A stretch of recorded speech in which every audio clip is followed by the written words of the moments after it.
Como ven en el título del video en vivo, es el purgatorio. Pero antes de iniciar, como hacemos todos los católicos, de ofrecer a Dios todas las cosas que hacemos, le pedimos que vamos a hacer un breve momento de oración. Nos ponemos en la presencia del Padre, del Hijo y del Espíritu Santo. Amén. Padre nuestro que estás en el cielo, santificado sea tu nombre. Venga a nosotros tu reino, hágase tu voluntad en la tierra como en el cielo. Danos hoy nuestro pan de cada día. Perdona nuestras ofensas, como también nosotros perdonamos a los que nos ofenden. No deje caer en la tentación y líbranos del mal. Amén. Dios te salve María, llena eres de gracia, el Señor es contigo. Bendita tú eres entre todas las mujeres y bendito es el fruto de tu vientre Jesús. Santa María, Madre de Dios, ruega por nosotros pecadores, ahora y en la hora de nuestra muerte. Amén. Gloria al Padre, y al Hijo, y al Espíritu Santo, como era en el principio, ahora y siempre, por los siglos de los siglos. Amén. En el nombre del Padre, del Hijo y del Espíritu Santo. Amén. Bueno, hermanos, le agradecemos a todos por estar aquí en la página primera de Pedro 3.15 y agradecemos a Adrián su invitación para poder compartir con ustedes un tema más de nuestra fe católica. Importante, hermanos, la página de primera de Pedro 3.15 está enfocada en la formación de nuestra fe católica y dentro de la formación que realizamos está obviamente dar respuesta a todo el que pida razón de nuestra esperanza. Sin embargo, nosotros no podemos reducir a nuestra fe a solo al aspecto que nos cuestiona. Y eso es lo que muchas veces ocurre, que nos ponemos, por ejemplo, un tema como el que vamos a abordar el día de hoy, el purgatorio. Nos ceñimos de que qué pasaje bíblico está el purgatorio, que la palabra purgatorio no está en la Biblia, y todos esos cuestionamientos que pueden tener propios y extraños, o a veces nos limitamos a eso, perdiendo la riqueza de la revelación y teniendo un cuadro conjunto. Es evidente que el día de hoy no significa que vamos a abordar toda la doctrina del purgatorio, pero sí quisiéramos entrar en algunos aspectos. En primer lugar, el purgatorio, hermanos, tenemos que partir de un concepto, una premisa, que es la santidad de Dios. Cuando hablamos del purgatorio tenemos que empezar hablando de la santidad de Dios. Y recordemos el pasaje de Moisés y la zarza ardiente. Cuando Moisés tiene esa manifestación de Dios, esa teofanía, y que es una zarza ardiente, ¿qué pasa? Moisés se acerca a la teofanía y cuando llega allá, ¿qué le dice el Señor a través de la zarza? Que se quite las sandalias, porque el terreno que está pisando es santo. Otro aspecto interesante lo encontramos en la vocación de Isaías, en el capítulo 6 de Isaías, cuando también Isaías tuvo una manifestación de Dios. Y cuando tiene esa manifestación, ¿qué ocurre con Isaías? Y es el detalle que debemos analizar. Cuando Isaías tiene la manifestación de Dios, exclama: ¡ay de mí, que soy un hombre de labios impuros, que habita en un pueblo impuro, y he visto al Señor! Y Isaías estaba estremecido porque no soportaba la santidad de Dios. Y tuvo un ángel que llegar y purificarlo. Porque el hecho de que le purificara los labios, le tocara los labios con un carbón encendido, era un signo de la purificación necesaria para que el profeta pudiera soportar estar en la presencia de Dios.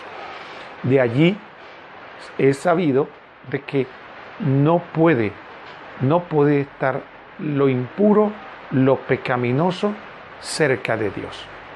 Entonces, efectivamente, por eso el Señor nos enseñó de que los limpios de corazón verán a Dios. La palabra dice: los limpios de corazón verán a Dios. Por lo tanto, nosotros no podemos aspirar a entrar a la presencia de Dios si nosotros tenemos impurezas en nuestro corazón.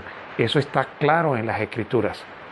Entonces, a partir de ahí, tenemos que vislumbrar el concepto de la santidad de Dios y nuestra realidad pecadora. Frente a esa situación, podríamos abordar algunos otros textos que voy a buscar acá en las Sagradas Escrituras.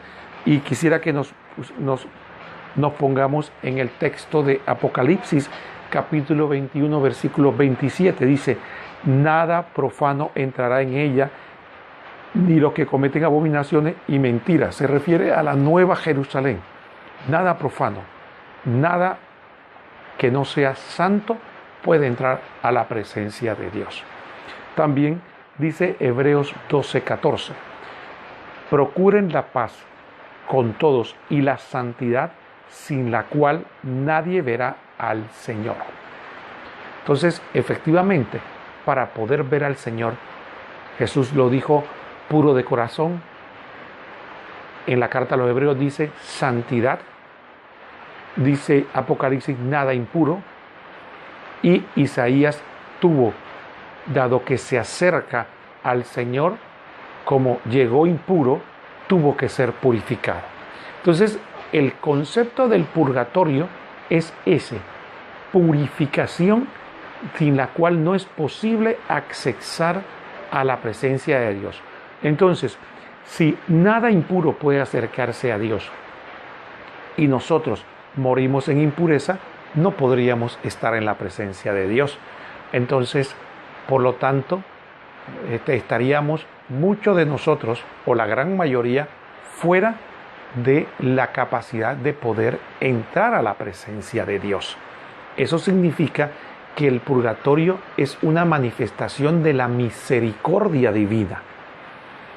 ¿Ven el concepto? El purgatorio es una manifestación de la misericordia divina que permite que los hombres, a pesar de no morir en una pureza total, podamos tener la capacidad de poder llegar a la presencia de Dios. Es lo que le ocurre a Isaías, que no podía estar en la presencia de Dios, y un ángel, por orden de Dios, con un carbón encendido lo purifica. Y lo tocó, cuando lo tocó, dice la palabra en el Isaías 6, quedaste purificado, quedas purificado. Entonces vemos el concepto de que Dios es santo y que nosotros no podemos entrar. Ahora algunos dirán: bueno, ¿por qué el protestantismo reniega o no acepta el purgatorio? Bueno, tenemos que partir de una premisa, y que no se trata, como muchos piensan, que es porque no está la palabra purgatorio. No, es una concepción teológica que nace de la Reforma. Cuando Martín Lutero hace un análisis del concepto de la justificación, él parte de la premisa de que el hombre está absolutamente dañado por el pecado original, de manera irreparable. Por lo tanto, el hombre no es capaz de nada bueno. Entonces, a partir de esa premisa, dice él: ¿cómo nos salvamos si seguimos siempre con nuestro pecado y siempre seguimos siendo malos? Entonces él dice: Dios nos salva por pura fe. Por lo tanto, nosotros, solo con creer, la sangre de Cristo nos cubre externamente, y por eso viene el concepto que escuchamos tanto de que la sangre de Cristo me cubre, la sangre de Cristo me cubre, porque es la concepción que presentó Lutero, es que la sangre de Cristo, una persona se arrepiente, cree, Cristo lo cubre con su sangre, es una redención exterior, y entonces él queda cubierto por la misericordia de Dios, y aunque interiormente sigue siendo malo, se salva porque la sangre de Cristo lo cubre. Básicamente esa es la concepción protestante. Por lo tanto, como nos salvamos solo por fe y es pura gracia que la sangre de Cristo nos cubra, no importa si yo sigo siendo malo, si mi comportamiento yo sigo siendo pecado, y por eso todas mis obras son trapo de inmundicia, porque el hombre no es capaz de hacer nada bueno. Sin embargo, eso fue una herejía en el campo de la gracia, y una malinterpretación de los textos de Romanos de Pablo, que reniegan las obras y reniegan la acción verdadera de Dios en nosotros, que es que la gracia actúa en nosotros y tiene una acción de santificación, de sanación, y el hombre realmente pasa de ser un hombre alejado de Dios, pecador, a un hombre en camino hacia la perfección y la santificación. Entonces, sí se da una transformación interior en el hombre. Por eso el protestante, con la concepción exterior de que yo acepto a Cristo, tengo fe, tengo la sangre de Cristo me cubre, entonces ya, no importa lo que yo haga ni lo que me comporte, yo muero y voy al cielo. Por eso ellos ven fútil, sin sentido, el purgatorio, porque solamente hay dos opciones: o estoy cubierto con la sangre de Cristo porque tengo fe en Cristo y voy al cielo, o los que no tienen la sangre de Cristo y se van al infierno. Ese es el prejuicio teológico por el cual el protestantismo no acepta el purgatorio. Nada de eso, no coman de cuento de que es porque no aparece en la Biblia o porque no aparece la palabra purgatorio. Eso es lo que los pastores le enseñan a la gente que al grupo. Pero realmente es un prejuicio teológico de una concepción que Lutero le enseñó y que el protestantismo asimiló y que sigue utilizando. Entonces, partamos de ese principio y entendamos por qué el protestantismo. Entonces, antes de entrar en un debate con un protestante, tenemos que saber por qué él piensa como piensa. Ahora, ¿por qué la Iglesia Católica, conforme a la Biblia, enseña el purgatorio? Primero hablemos de la santidad de Dios. Ya hablamos del proceso de justificación.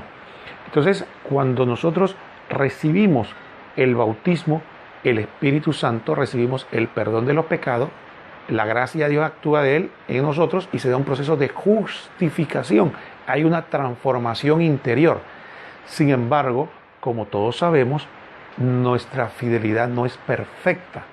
Y por lo tanto, de ahí nosotros, en el camino del servicio a Dios, podemos caer en el pecado. Y recordemos que cada vez que pecamos, podremos hablar de que hay dos tipos de pecado. Está el pecado mortal, que le llaman mortal porque la muerte del alma rompe la relación con Dios y la persona queda separada de Dios por voluntad propia, no porque Dios te aparta, es porque tú decidiste alejarte de Dios. Cuando es un pecado mortal, recordemos, pecado mortal es cuando se comete en materia grave. Un ejemplo de ello son los 10 mandamientos.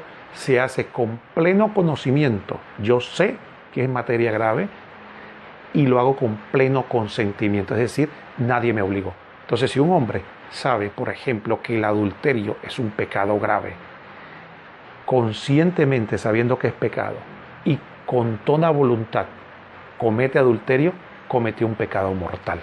Es decir, rompe su relación con Dios y no la va a poder restablecer hasta que se reconcilie con Él a través del sacramento de la reconciliación. Ahora, hay otro pecado, que son los pecados veniales. Son los que afectan nuestra relación con Dios, pero no rompen nuestra relación, la dañan, pero no la destruyen. ¿Cuáles son los pecados veniales? Todos los que no caen en los mortales, ya sea porque no es materia grave del pecado, ya sea porque no lo hicimos con pleno conocimiento o porque no lo hicimos con pleno consentimiento o que falle cualquiera de algunas, caemos en pecado venial.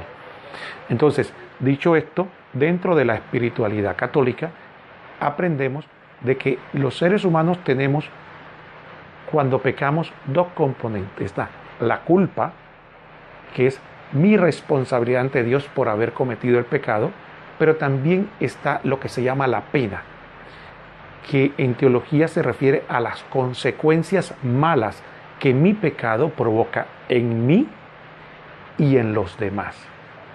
Entonces, ¿por qué hablamos de todos estos conceptos?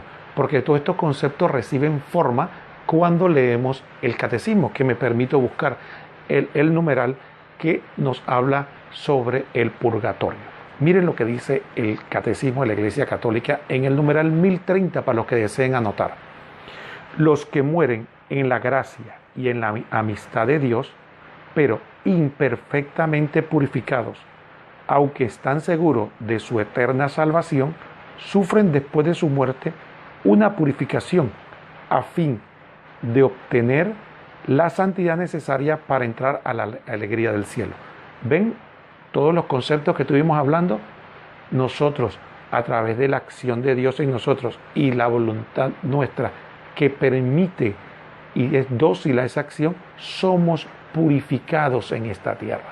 Es decir, la meta de nosotros es que nosotros logremos purificarnos en esta tierra y morir en santidad, entonces iríamos directamente al cielo. Pero ¿qué ocurre con la persona que muere imperfectamente purificado? Que no aceptó totalmente la voluntad de Dios o que tuvo una vida pecaminosa y se arrepiente al final. ¿Qué ocurre con esta persona? Esta persona, y vamos a poner ejemplo, ustedes recuerdan la famosa parábola del denario, cuando Jesús pone el ejemplo de un hombre que va a buscar trabajadores a su viña y los busca en la mañana, al mediodía y ya casi a media tarde y casi uno al final de la tarde, cuando ya estaba terminando, que solamente trabajaron 1 hora. Dice el Señor que a todos se le pagó el mismo salario, un denario.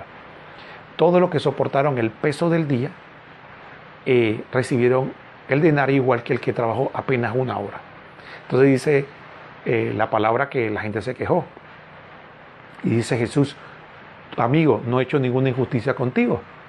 ¿Acaso no puedo ser bueno con lo que yo quiero? ¿No puedo hacer con lo mío lo que yo quiera? Es un mensaje para todos nosotros. O sea que el cielo lo va a recibir tanto el que trabajó toda su vida al servicio del Señor, como el que el Señor decida que se arrepienta poco antes de morir. Ahora, ¿cuál es la diferencia? Que el que trabajó toda su vida en el camino del Señor tuvo la posibilidad, si es fiel, de purificarse y morir, si no en santidad, casi en santidad. Es decir, va a ir o directa o casi directamente al cielo. Mientras que el que muere con esos arrepentimientos de última hora queda con una situación de pecado. ¿Por qué? Porque cuando nos confesamos, nosotros recibimos la absolución y eso nos libra de la culpa. Sea pecado mortal o sea pecados veniales, cuando nos arrepentimos sinceramente, recibimos el perdón de la culpa. Sin embargo, la pena debida por el pecado, es decir, las consecuencias malas de nuestro pecado, se van a reparar siempre y cuando el grado de perfección de nuestro arrepentimiento. Si nuestro arrepentimiento fue de caridad perfecta, es decir, lo que nosotros llaman la teología de caridad, un arrepentimiento de amor, entonces nosotros recibiríamos la liberación de todos los pecados y sus consecuencias, que es lo que se llama en la iglesia la indulgencia plenaria, cuando tú recibes el perdón de todos los pecados y sus consecuencias. Pero ¿qué pasa con muchos de nosotros cuando vamos a confesarnos? Muchas veces no vamos ni muy arrepentidos, ni con dolor de pecados, vamos muy tranquilones, como decimos aquí en Panamá, muy así. Entonces, ¿qué pasa? Sí recibimos el perdón de la culpa porque estamos arrepentidos, efectivamente vamos, por eso nos confesamos, porque sabemos que hemos hecho mal, pero no estamos conscientes, entonces quedamos con la pena debida del pecado. Algunos dirán, bueno, ¿y cómo hago yo para reparar eso? Bueno, para eso la iglesia nos da la penitencia. ¿Y qué es la penitencia? La penitencia no es un castigo. La penitencia son las obras que el confesor le pone al penitente o al que se está confesando para que a través de ella pueda reparar con obras buenas el mal que ha hecho. Por eso le manda la oración, la limosna, el ayuno o la obra que el confesor estime conveniente para que pueda reparar con esas buenas obras las penas o las consecuencias malas del pecado. Entonces nosotros en nuestra vida tenemos que practicar el ayuno, la limosna y la oración, no solo en Cuaresma, sino permanentemente. ¿Para qué? Para purificar nuestra pena debida del pecado. Y también, ¿por qué no?, el pecado, los pecados veniales. También otra vía por lo que la iglesia nos concede las vías para liberarnos de la pena debida del pecado son las indulgencias. ¿Qué son las indulgencias? son las oraciones que la iglesia hace, pero bajo la autoridad de la iglesia, usando las llaves, con la autoridad que Jesús le dio a San Pedro y a su iglesia de usar las llaves, le pide una oración al Padre, pidiéndole una, digamos, vamos a llamarlo en términos humanos, una condonación de la deuda. ¿Por qué? Y le dice, a los que cumplan con estas causales. Entonces, usted hace esa obra buena y la iglesia dice que usted va a recibir ya sea indulgencia parcial, que es parte de la pena debida del pecado, o indulgencia plenaria, que es toda.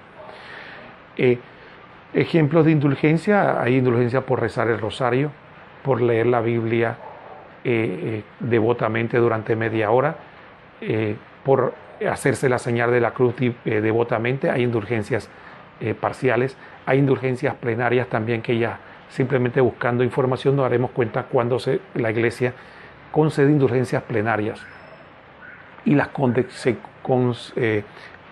que es necesario para hacer lo que generalmente es la obra, la confesión de los pecados y la oración por el Santo Padre. Entonces, casi siempre, por ejemplo, la gente hace una peregrinación, se confiesa y hace oración por el Santo Padre y recibe la indulgencia generalmente.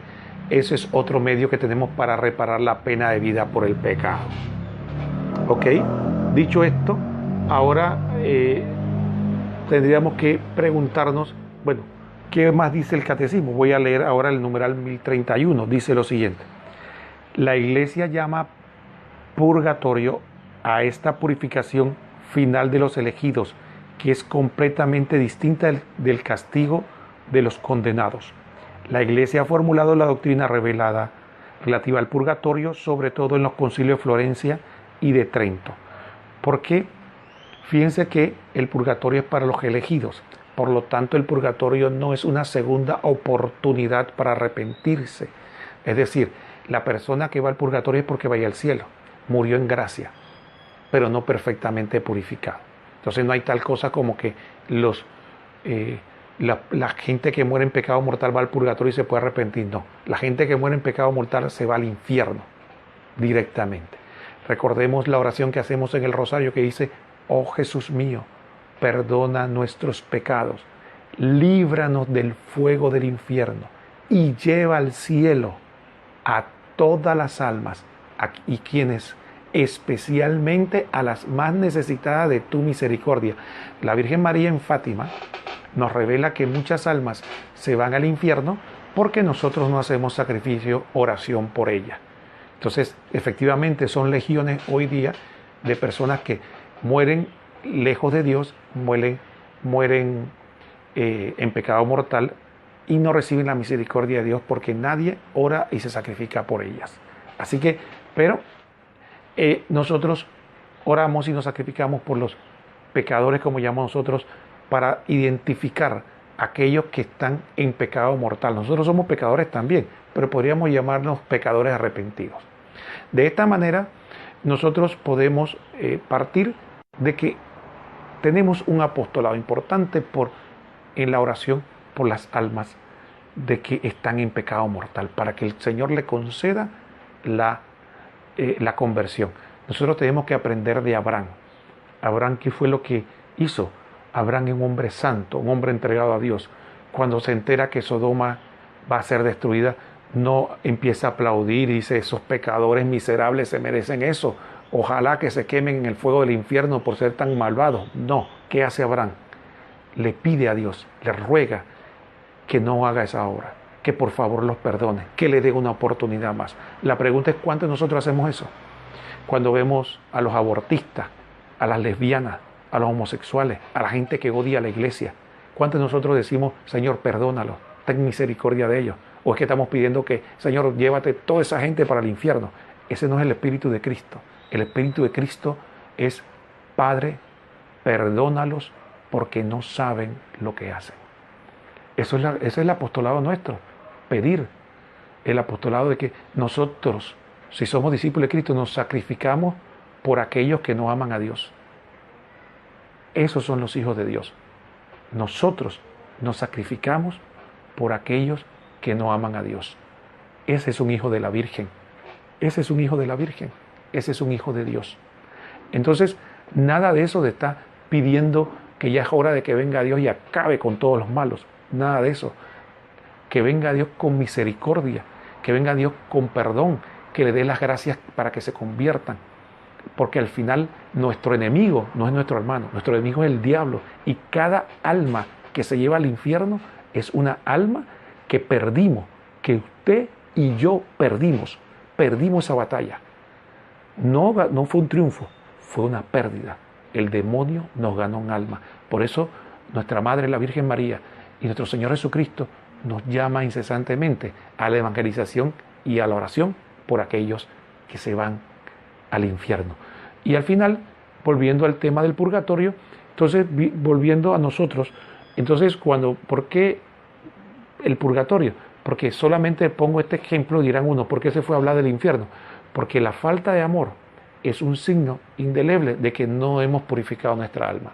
La incapacidad de poder amar a nuestros seres queridos, la incapacidad de amar a la gente que nos hace la vida difícil, a nuestros enemigos, de amar incluso a aquellos que odian a la iglesia, a aquellos que están haciendo el mal. Esa capacidad, si no la tenemos, no estamos purificados. Y al final dice San Juan de la Cruz, vamos a ser juzgados en el amor. No por esta charla que yo estoy dando aquí, o porque ustedes me están escuchando, o por las obras apostólicas que ustedes hagan. Al final vamos a ser juzgados en el amor. ¿Amaste o no amaste? Te pedí que amaras a los enemigos. ¿Los amaste? No. Entonces no fuiste fiel al amor que Dios quería que dieras. Entonces esa perfección que Dios nos pide es lo que muchas veces vamos a ser juzgados cuando estemos en el juicio particular, que es cuando la persona, porque dice la palabra en Hebreos 9:27, está establecido que el hombre muera una sola vez e inmediatamente el juicio. Entonces, cada uno de nosotros cuando muramos vamos a enfrentarnos al Señor. Y el juicio se le llama porque vamos a enfrentar lo que hicimos en la vida presente, el estado del alma al momento de morir. Algunas personas confunden y piensan de que la salvación es como una especie de báscula donde se van a pesar las obras buenas y las obras malas. No, la salvación es el estado de vida en que te encuentre la muerte. ¿Ustedes recuerdan la parábola de las jóvenes vírgenes? Las jóvenes vírgenes, unas tenían aceite y otras no. Y cuando vino el novio, que nadie sabía cuándo venía, unas tenían las lámparas encendidas y las otras no.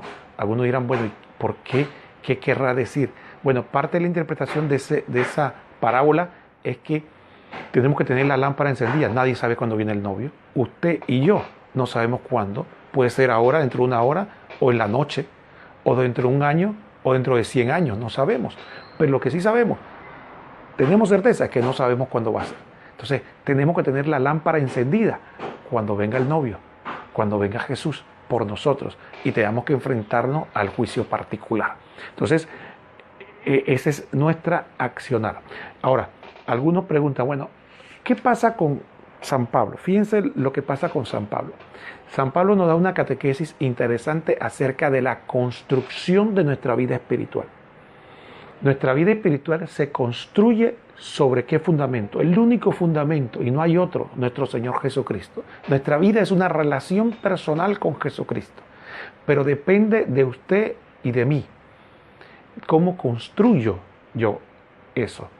¿De qué manera yo voy construyendo eso? Entonces, efectivamente San Pablo usa una figura en la que dice que hay gente que construye con piedras preciosas, oro y con materiales de gran valor del punto de vista humano. Pero hay otros que construimos con heno, paja, madera. En la Biblia siempre el juicio de Dios es el fuego que pasa. Recordemos a Isaías, recordemos la zarza ardiente cuando le aparece a Moisés. El fuego es una manera de la presencia de Dios, pero también del juicio. Entonces, ¿qué ocurre? San Pablo presenta el fuego como el juicio de Dios. ¿Y qué dice? Bueno, Hermano, usted y yo estamos construyendo. ¿Cómo estamos construyendo? Entonces, nuestra construcción va a ser jugada en el amor, no en otra cosa. Entonces, nada de estar engañándonos a nosotros mismos, pensando que porque yo tengo grandes obras, he hecho grandes cosas, al final Dios nos va a preguntar si amamos, pero si amamos de verdad. Entonces, nuestra batalla es en que Dios nos transforme a un corazón semejante al de Él, que seamos capaces de ver a sus hijos como Él. Le voy a poner un ejemplo. Imaginémonos que nosotros estamos casados con alguien, ¿no? Y entonces esta persona, digamos, que tiene su mamá, su papá, sus hermanos y demás. Entonces nosotros decimos, yo te amo mucho a ti, pero aborrezco tu familia. Como que no suena bien, ¿no? Suena extraño. Entonces, ¿por qué? Porque uno dice, si tú me amas a mí, aunque puede ser que estos no sean muy buenos, el amor que tú me tienes de alguna manera permea a ellos y tú los tratas bien, le tienes consideración por el amor que me tienes a mí. Eso ocurre mucho en los matrimonios. Cuando el amor que le tiene uno a la pareja se lleva a la mamá, al papá, a los hermanos, al otro, pero es eso. Entonces, si nosotros amamos realmente a Dios, por eso San Juan dice, no podemos decir que, pero aborrecemos a tus hermanos, aborrecemos a tus hijos. Imagínense que un hombre le diga a una mujer, yo te amo a ti, pero aborrezco a tus hijos. No tiene lógica, ¿no? ¿Cómo tú me vas a amar a mí, que soy la mujer, y aborreces a mis hijos? Entonces, ¿cómo decimos nosotros que amamos a Dios y aborrecemos a sus hijos? Ah, no, que se portan mal. No importa, son mis hijos, yo los amo. Dios no nos pidió que amáramos a los buenos nada más. Hay que amarlos a todos. Entonces, ven la diferencia. Entonces, el santo logra amarlos a todos. Entonces, construye en oro, piedras preciosas. Construye una obra hermosa porque es capaz de amarlos a todos. Por la fuerza de Dios, no por su fuerza, porque la gracia lo transformó y lo justificó, lo hizo justo en el amor.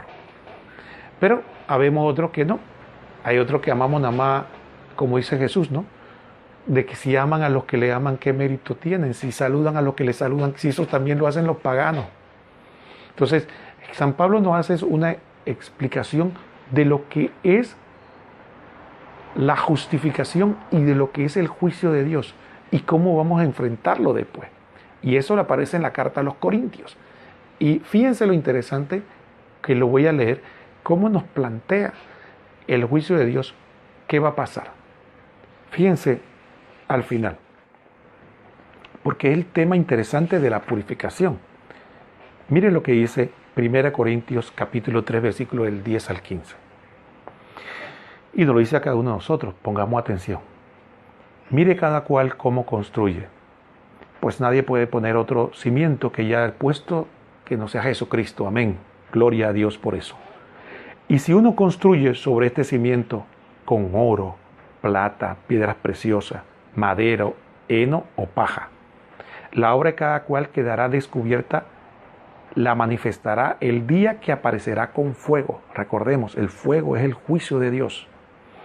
Y la calidad de la obra de cada cual la probará el fuego. Aquel cuya obra construida sobre el cimiento resista, recibirá la recompensa. Pero mire lo que dice la palabra, la misericordia de Dios, mas aquel cuya obra quede abrasada, es decir, quemada. Ustedes han visto cuando pasa el fuego por el papel, quedan como cenizas, ¿no? Es como uno hace una fogata y pone papel, pone hoja seca, heno y pone madera. ¿Qué pasa después que pasa el fuego? Quedan cenizas, queda algo, pero muy poco. Entonces queda, como dice uno, que quedó abrasada. Mas aquel cuya obra quede abrasada sufrirá el castigo. Él, no obstante, quedará a salvo, pero como quien escapa de fuego. Miren esta última frase, sufrirá el castigo. Por eso es que el purgatorio se ve como un castigo, porque el castigo en Dios no tiene la concepción humana. Dios no es Padre como somos los humanos. Nosotros nos tratamos de asemejar a Dios, pero Dios no es Padre como nosotros. Dios no castiga como castiga el hombre. Usamos la misma palabra, pero no es el mismo concepto. ¿Ve? Entonces ahí tenemos que tener cuidado, porque mucha gente rechaza el castigo de Dios porque piensa que en el hombre, aquel yo soy padre de familia, entonces todos los padres de familia pecamos alguna vez de eso, de que estamos enojados y nos las tomamos con nuestros hijos, hasta los castigamos, pero no por justicia, no por bien, sino por injusticia, por egoísmo, por mezquindad, por vanagloria, por mi pecado. Entonces el castigo se vuelve en algo torcido, algo fruto del pecado. Pero en Dios, la corrección, el castigo tiene un sentido de misericordia. El castigo es misericordia, es medicinal, purificador. En Dios, que es amor, sí hay castigo, pero no con el castigo como lo hace el hombre. Por eso es que nosotros como comparamos eso, por eso es que Dios nos dijo que ¿puede el hombre acaso, puede la mujer olvidar al hijo de sus entrañas? Dice el Señor. Bueno, aunque esa te olvide, yo no te olvidaré, dice el Señor. El amor de una madre, que es grandioso en esta tierra, dice que Dios, que Él es más grande, el amor de Él es más grande que ese amor. Entonces, aquí dice la palabra que el que construye de esa manera va a recibir un castigo, sí, porque el purgatorio hay una purificación, hay un castigo que es consecuencia del mal que hicimos. La justicia divina lo exige, pero es de misericordia para obtener un bien mayor. Por lo tanto, sí hay un castigo, lo dice el texto, pero ese castigo va a ser temporal, como quien pasa por el fuego. Por eso es que dice, Él no obstante quedará salvo, pero quien pasa por el fuego purificador de Dios. Entonces, vemos ahí una descripción excelente de San Pablo, paso a paso de la vida espiritual, de las construcciones que no son iguales y que contradice mucho esa concepción de que somos iguales. Al final la sangre de Cristo me cubre y tú eres igual a mí que el otro. No, sino que hay una construcción que se hace y que tiene mucho que ver con nuestra fidelidad, nuestra voluntad. No es que nuestra voluntad no tenga que ver, sí tiene que ver. Nuestra fidelidad a Dios es la capacidad que tenemos nosotros de, curiosamente, no es de hacer, sino de no poner obstáculos. Entonces la fidelidad a Dios es nuestra fidelidad a no poner obstáculos a los impulsos de la gracia en nosotros. Cuando Dios nos llama al bien, hacerlo de inmediato. Algunas personas quieren complicar la santidad, y la santidad no es complicada. La santidad es ser fiel a Dios. Cada vez que Dios te impulse a hacer el bien, hacerlo. Cada vez que Dios te pida huir del mal, hacerlo. Y huir de pecar de manera voluntaria. Podemos pecar de manera involuntaria, sin darnos cuenta. Bueno, Dios nos ayudará en esa imperfección. Pero huir del pecado voluntario. Entonces, se dan cuenta que no es tan complicado. No se trata de tener una sabiduría teológica tan profunda. Se trata de tener la entereza de hacerlo. Entonces el purgatorio nos llama a la santidad de Dios, la santidad a la que el hombre debe elevarse. ¿Y por qué en la Iglesia Católica se habla de la santidad y se habla de ese camino de purificación? ¿Qué ocurre con la persona que dice, yo acepto a Jesús como mi Señor y Salvador y ya estoy salvo y la sangre de Cristo me cubre? ¿Qué pasa en la humanidad?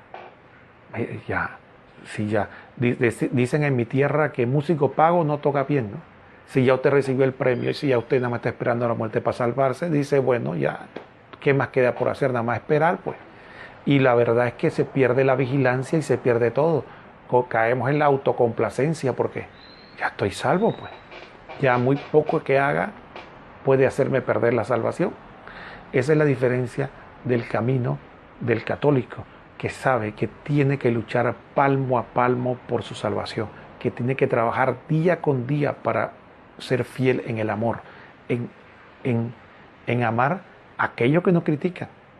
Y entonces aprovecho para hablar que esta es una página apologética. Entonces la apologética se hace en el amor. La apologética no se hace en el odio, ni en la humillación, porque nosotros estamos llamados a amarlos.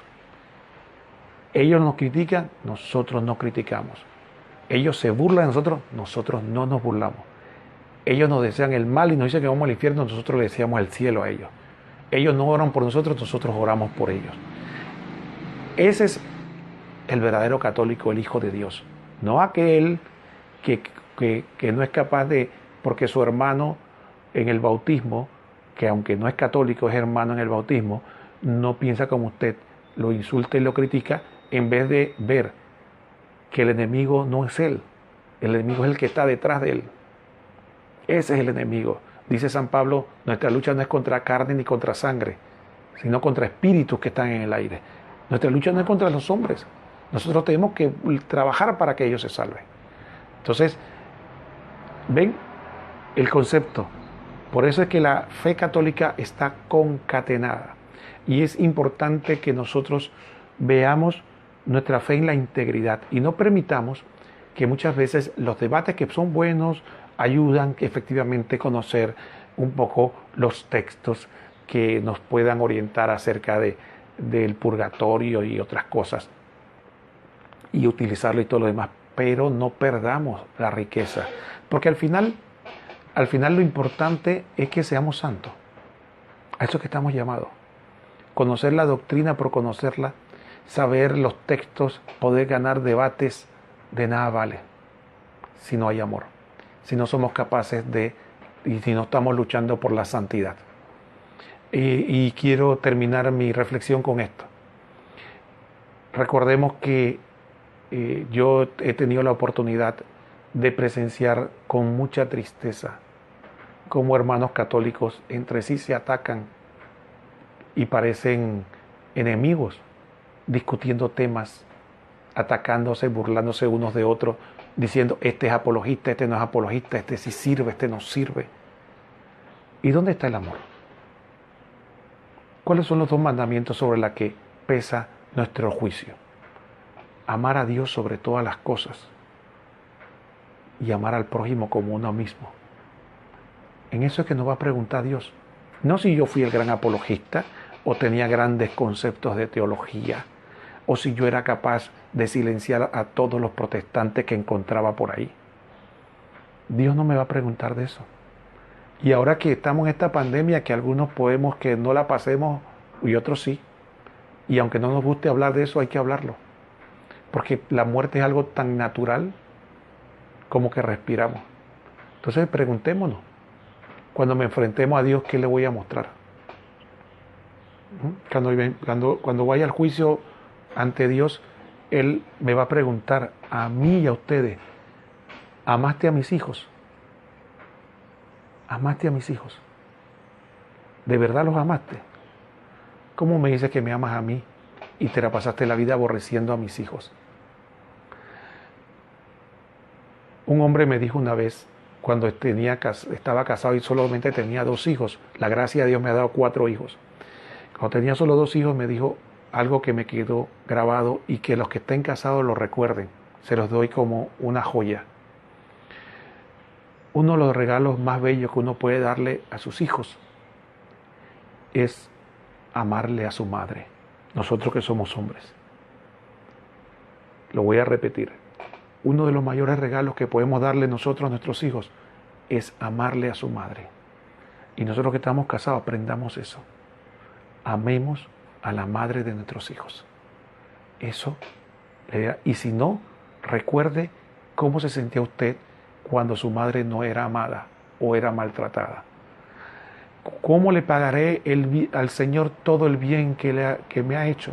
¿Cómo le pagaré yo al Señor todo el bien que me ha hecho? Amando a su madre.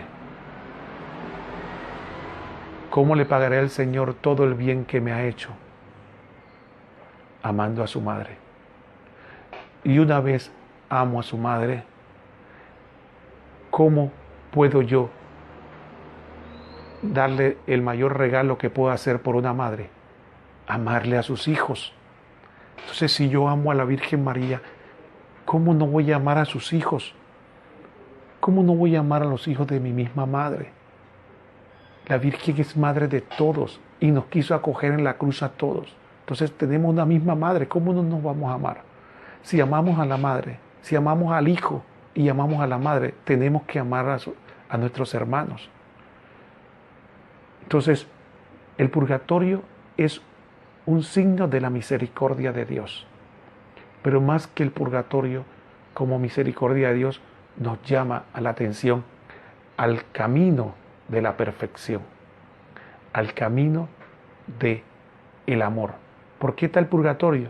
Porque no nos esforzamos por amar en este tiempo que Dios nos da. Entonces, aprovechemos el tiempo para amarnos.